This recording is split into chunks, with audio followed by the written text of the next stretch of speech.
Why is real estate the ultimate money-making machine? Because real estate is real. Ibig sabihin, pag yung real estate, pupunta ka sa isang lugar, makikita mo yung building. Hahawakan mo, no, matatayuan mo, and ang maganda dito, hindi mo mailalagay sa bulsa. Number 2 is appreciation.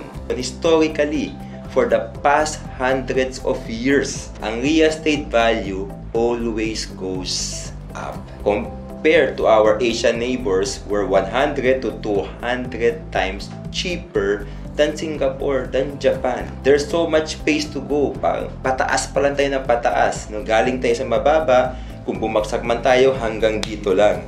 Pero yung pataas, sobrang taas ng opportunity for appreciation. In real estate, you get paid to wait. Habang naghihintay ka, binabayaran ka. Tumaas, bumaba, as long as hindi mo ibebenta, hindi ka malulugi. Pangatlo, cash flow. Cash flow is king. Ang real estate, hindi lang capital appreciation, meron pa nagbibigay sa'yo ng cash flow. Isipin mo, monthly, magbibigay siya ng cash flow forever. And according to Warren Buffett, if you don't find a way to earn money while you're sleeping, then you will die working. So, real estate is a money-making machine that gives you steady cash flow monthly. Pang-apat, leverage. For every peso, you're able to buy 3 pesos worth of real estate. For every 1 million pesos you have, you will be able to buy a 3 million pesos property. Kung may 10 million ka, you will be able to invest a 30 million property. You can leverage your money. No, you only have to pay 1/3, but you get the full price. And pang-lima, real estate beats stocks and banks. Why? Sa savings in banks, it's great because it's a low-risk money-making machine. But the interest earned sa ngayon is so small na hindi pa makocover yung inflation rate. Ano ba yung inflation rate natin ngayon? It goes around 3 to 4%. So, ibig sabihin, lahat na MMM mo, na money-making machine mo, should earn more than the inflation rate. Kasi kung hindi, lumiliit yung pera mo. While in stocks naman, no, it's a high return but it's a high risk. Pag tinignan nyo yung graph ng stocks, pag ganyan-ganyan, parang roller coaster ride. So, it's up to you if you're ready to go roller coaster. Sample lang yung China, no, nung nag-coronavirus. Ano nangyari? The following day, nag-holiday, pagbalik, 10% in one day bumagsak. So, ibig sabihin, kung may 1 million ka, naging 900,000 na lang yung pera mo. I didn't become free and rich because I work hard. I didn't become free and rich because I sold a lot of condominiums. I didn't become free and rich because I sold lots of books or training programs. I became free and rich because of investing my money in real estate. So, paano ko gagamitin tong theory lahat into actual scenario? So, for example, meron isang 3 million worth of property. Ano kailangan mo ilagay na pera? 3 million ba? Or yung 1:3 na ratio. So, ang kailangan ko lang ilagay dyan is 1 million. No, yung 1 million, ida-down ko, makukuha ko na yung property, or huhulugan ko yung 1 million for 3 years habang ginagawa pa yung building. Pero pag abot dito, ibibigay na sa akin yung susi. Yung remaining na 2 million, lahat na bangko, kung maganda yung financial record mo, ipapahiram nila sa'yo. Hindi kailangan ilabas mo yung pera. Other money-making machine, kailangan mo ilabas yung 100%. Ito, nagle-leverage tayo. 1 million lang, pero 3 million worth. Tapos, ang maganda dito, papaupahan mo na yung money-making machine mo. No? Yung condominium mo, yung real estate mo, papaupahan mo na.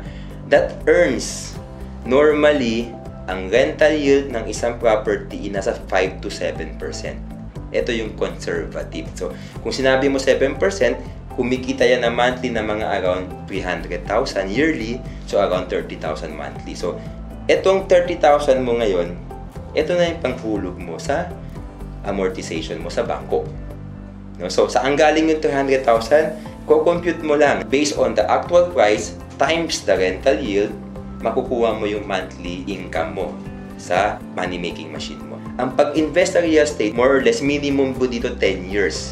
You need to think that it's a long-term investment. After 10 years, dapat may exit strategy ka. Let's do a scenario. Worst case, good case, best case scenario. So, for example, sa halagang 3 million, 10 years from now, sa tingin nyo, makano na yun? Worst case, mabebenta ko siya ng 3 million pa rin. Ang tanong ko sa inyo, kumita ba ako o hindi? 3 million, ang nilabas ko 1 million, tapos yung 2 million, nag-finance ako sa bangko, tapos pinaupahan ko, yung bayad, napupunta sa bangko. So, ang nilabas ko lang talaga, more or less, kasi minsan mas mababa konti yung upa, so dagdagan mo ng konti. Minsan walang uupa, dagdagan mo. Pero more or less, ang capital mo is 1 million lang. Binenta ko, worst case, 3 million. Makano tubo ko? 2 million. That's 200% of my capital. That's the worst case scenario. Isipin mo, yung property na binili mo ngayon, 10 years from now, parehas ang presyo? Imposible. Ang good case scenario, what if ang increase ng property bumangga na lang sa inflation rate? Kasi inflation rate dictates the price of all the commodities. Diba? So, kung ang inflation rate 4%, i-increase din yan yung bigas next year na 4%. Pati yung real estate. Yung 3 million na property ko, makano ko na mabebenta yan? At 4%, yung 3 million ko in 10 years, ang magiging halaga niyan is 4.6 million. No? So, magbebenta ko ng 4.6 million, makano ulit kapital ko? 1 million. So, makano kinita ko? 3.6 million. That's 300% increase ng capital ko. E paano kung best case scenario? Philippines is booming. The last 5 years, dumodoble ang property. Hindi ko sinasabi na laging dumodoble, no? Pero best case scenario, what if yung 3 million 5 years from now, double, magiging 6 million. Another 5 years, papunta na tayo sa 2050 na sinasabi nila na yung Philippines maging top 8 of the world na. So, yung 6 million, another 5 years, magiging 12 million. So, 12 million, less yung 1 million na kapital mo, makano kinita mo? 11 million.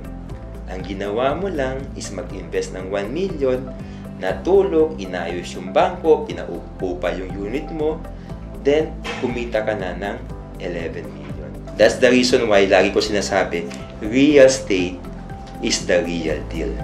The ultimate money-making machine.